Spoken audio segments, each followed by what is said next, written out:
this bitch. Where's Shunkin if you out there and you hear me? Girl, I'm waiting on you.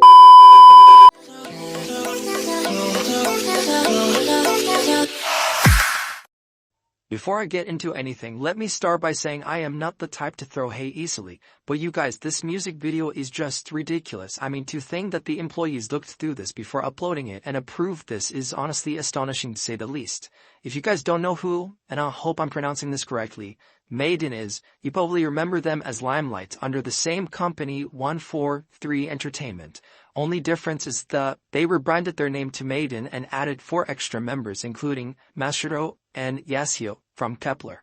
Madein just put out their EP as well as their title track song Uno, and honestly, the song aside, it's just pretty disappointing. So what is it about the music video that just makes it so horrible? This is what we're gonna get into right now.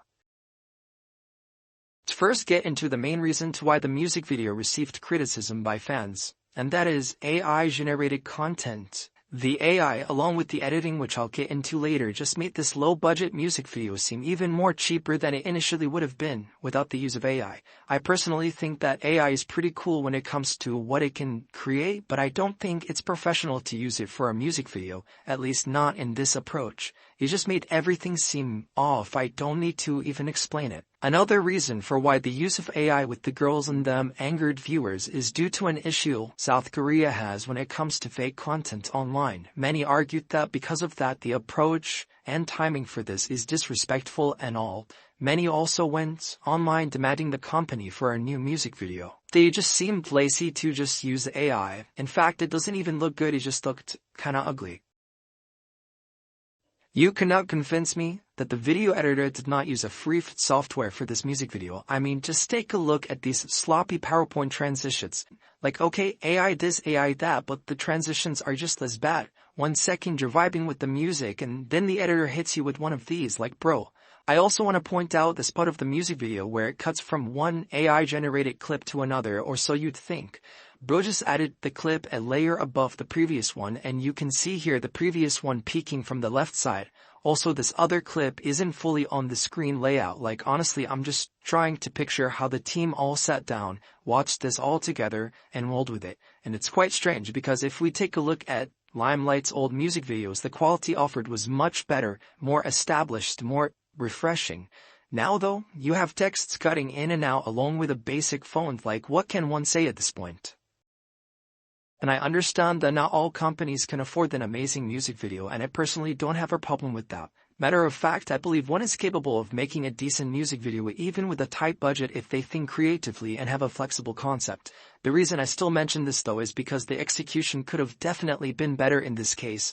I enjoyed the clips featuring the members, but it felt like it was missing something still.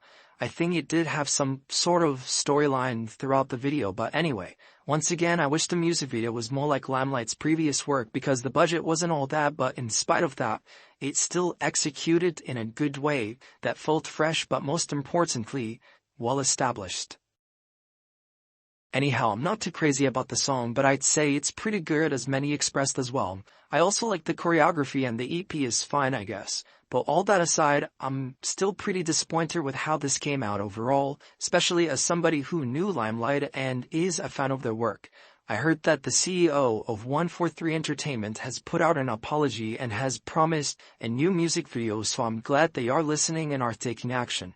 As for the members, I can't imagine how they feel about having themselves featured in this poorly made music video. This quality reflects the care the company had for this group, so I don't understand why they allowed this.